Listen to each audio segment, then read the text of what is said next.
एक कहावत है, ये इश्क नहीं आसान, इतना समझ लीजिए एक आग का दरिया है और डूब के जाना है। प्यार, इश्क और मोहब्बत, आज इसकी बात हम चर्चे चेहरा में इसीलिए कर रहे हैं क्योंकि बॉलीवुड के हीमैन कहे जाने वाले धर्मेंद्र इस वक्त अस्पताल में हैं। बॉलीवुड एक्टर धर्मेंद्र इन दिनों अपनी तबीयत को लेकर सुर्खियों में बने हुए हैं। पत्नी हेमा और बेटे सनी देओल की टीम की तरफ से लगातार धर्मेंद्र की हेल्थ अपडेट शेयर की जा रही है।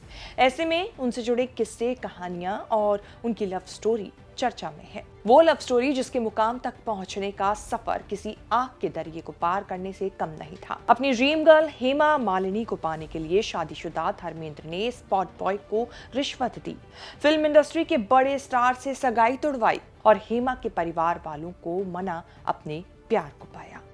लेकिन इसके लिए उन्होंने पहली पत्नी प्रकाश कौर और परिवार को नजरअंदाज नहीं किया।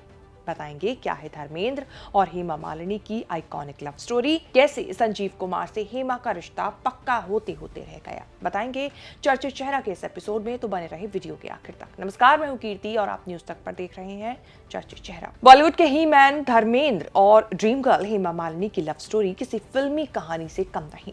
दोनों की पहली मुलाकात हुई थी 1970 में आई फिल्म तुम हसीन मैं जवान के शूटिंग सेट पर। धर्मेंद्र उस समय इंडस्ट्री के सुपरस्टार थे और हेमा मालिनी अपनी खूबसूरती और मासूमियत से सबका दिल जीत रही थी। कहते हैं पहली मुलाकात में ही धर्मेंद्र का दिल हेमा मालिनी पर आ गया था। हेमा मालिनी ने अपनी biography Hema Malini beyond the dream girl में लिखा है कि एक फिल्म प्रीमियर के दौरान धर्मेंद्र ने अपने दोस्त शशि कपूर से हेमा मालिनी को देखकर कहा था कि कुड़ी बड़ी चंगी है। उस समय हेमा सिर्फ 22 साल की थी जबकि धर्मेंद्र 35 साल के। उम्र का ये फासला भी उनके बीच बढ़ती दोस्ती को रोक नहीं पाया। फिल्मों के सेट पर दोनों का साथ बढ़ने लगा। हंसी मजाक करना और घंटों बातें करना, ये सब कब दोस्ती से प्यार में बदल गया शायद दोनों को ही पता नहीं चला। दोनों ने राजा रानी, सीता और गीता, शोले और ड्रीम गर्ल जैसी कई सुपरहिट फिल्मों में साथ काम किया। दोनों की ऑन स्क्रीन जोड़ी इतनी बेहतरीन साबित हुई कि लोग उन्हें असल जिंदगी का कपल मानने लगे थे। जब जब दोनों की लव स्टोरी की बात होती है तब तब दोनों की लव स्टोरी का एक किस्सा भी चर्चा में आ जाता है। ये किस्सा है फिल्म शोले की शूटिंग के दौरान का, जहां धर्मेंद्र को एक सीन में बसंती यानी हेमा मालिनी को बंदूक चलाना सिखाना था। धर्मेंद्र चाहते थे कि ये सीन जितनी बार हो सके उतनी बार शूट किया जाए ताकि उन्हें हेमा के करीब रहने का मौका मिल सके। कहते हैं स्पॉट बॉय को धर्मेंद्र ने इसके लिए रिश्वत 20 रुपए दी थी और यही वो दौर था जब उनका प्यार खुलकर सामने आने लगा। वैसे उस फिल्म में एक और हीरो थे जो धर्मेंद्र को हेमा मालिनी का दिल जीतने में तगड़ा कंपटीशन दे रहे थे। ये एक्टर कोई और नहीं, ठाकुर यानी संजीव कुमार थे। संजीव कुमार भी हेमा मालिनी को पसंद करने लगे थे और उनसे शादी करना चाहते थे। दोनों की बात शादी तक भी पहुंची, लेकिन जब संजीव कुमार की मां ने शर्त रखी कि हेमा की शादी के बाद वो फिल्मों में काम नहीं करेंगी, तो हेमा की मां ने इस रिश्ते से ही इनकार कर दिया। इस मामले पर बाद में एक्ट्रेस अरुणा ईरानी ने एक इंटरव्यू में बताया था कि संजीव हेमा को इम्प्रेस करने में नाकाम रहे थे। शायद किस्मत को कुछ और ही मंजूर था।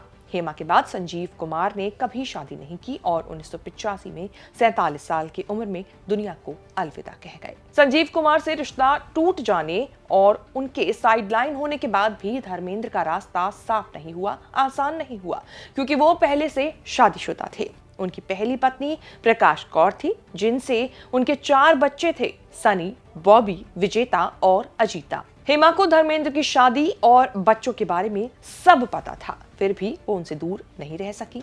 लेकिन हेमा के परिवार वाले इस रिश्ते के सख्त खिलाफ थे। वो नहीं चाहते थे कि उनकी बेटी एक शादीशुदा आदमी से शादी करे। इसी बीच हेमा की शादी एक्टर जितेंद्र से तय कर दी गई। शादी की सारी तैयारियां हो चुकी थी, परिवार चेन्नई पहुंच चुका था। लेकिन जब धर्मेंद्र को यह खबर मिली तो वो सब कुछ छोड़कर तुरंत चेन्नई रवाना हो गए। वहां उन्होंने हेमा के परिवार से बात की, लेकिन वो नहीं माने। आखिर में धर्मेंद्र ने हेमा से अपने प्यार का इजहार करते हुए कहा कि मैं तुमसे बहुत प्यार करता हूँ, तुम्हारे बिना जी नहीं पाऊंगा। और ये सुनकर हेमा ने जितेंद्र से सगाई तोड़ दी। उस दिन से उन्होंने ठान लिया कि वो सिर्फ धर्मेंद्र की ही होंगी। कुछ रिपोर्ट्स के मुताबिक उनकी शादी जम्मू के एक मंदिर में 2 मई 1980 को हुई थी। उस वक्त ये शादी खूब चर्चा में रही।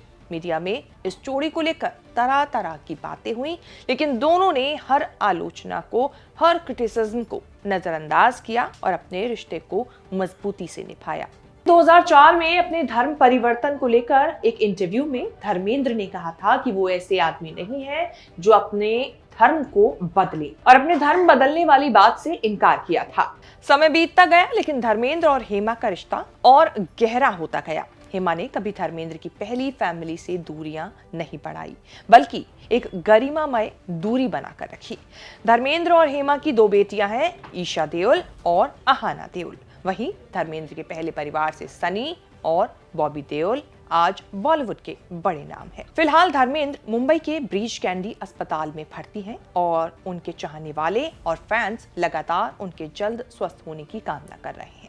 परिवार वाले भी उनकी हेल्थ को लेकर लगातार अपडेट दे रहे हैं। चर्चित चेहरा के इस वीडियो में धर्मेंद्र और हेमा मालिनी की लव स्टोरी से जुड़ी ये रिपोर्ट आपको हमारी कैसी लगी, कमेंट करके जरूर बताएं और इस तरह की खबरें आगे भी देखने के लिए बने रहें न्यूज़ तक के साथ। आपसे पूछा गया था, ये लोकसभा चुनाव के पहले की बात है, जब आपसे तमाम नेताओं पर आपकी राय पूछी गई थी। जो आपने राहुल गांधी के बारे में कहा था, वो वायरल हो गया था। आपने कहा था कि वो जीनियस बंदा है। उसके बाद चुनाव आता है, चुनाव जो है वो इंडिया गठबंधन हार जाता है, देश में एक बार फिर मोदी सरकार आ जाती है। आज आप क्या कहेंगी राहुल गांधी के बारे में? जीनियस है या आपकी राय कुछ बदली? मेरी राय क्यों बदलेगी मैम? आपका जीत और आपका हार, आपके जो जनता है वो आपको किस तरह से लेती है, उस पर निर्भर करता है। कोई ज़रूरी नहीं कि अगर आप जीनियस हो, आप ईमानदारी से काम कर रहे हो या आप जनता के पक्ष में कुछ कर रहे हो, तो ज़रूरी नहीं कि आप जीतोगे। तो इसीलिए अगर आप कहोगे कि नहीं, चुनाव हारने के बाद वो जीनियस नहीं रहे, तो मेरी राय नहीं बदलती है इस मामले को लेकर। लेकिन जिस तरह राज्यों में भी कांग्रेस पार्टी चुनाव हारी है, उस पर नीतू मैम की एक टीचर की कोई राय उस पर बनती नज़र आती है? कोई सुझाव आपकी तरफ से बनता नज़र आता है? बड़े-बड़े चेहरे जो थे, उनको मुख्यमंत्री के पद से हटा के उन्होंने आम बना दिया और कहीं पर चूँ तक नहीं हुआ। ये काम कांग्रेस नहीं कर सकती क्योंकि कांग्रेस का अभी वो बेस नहीं है, वो आधार नहीं है,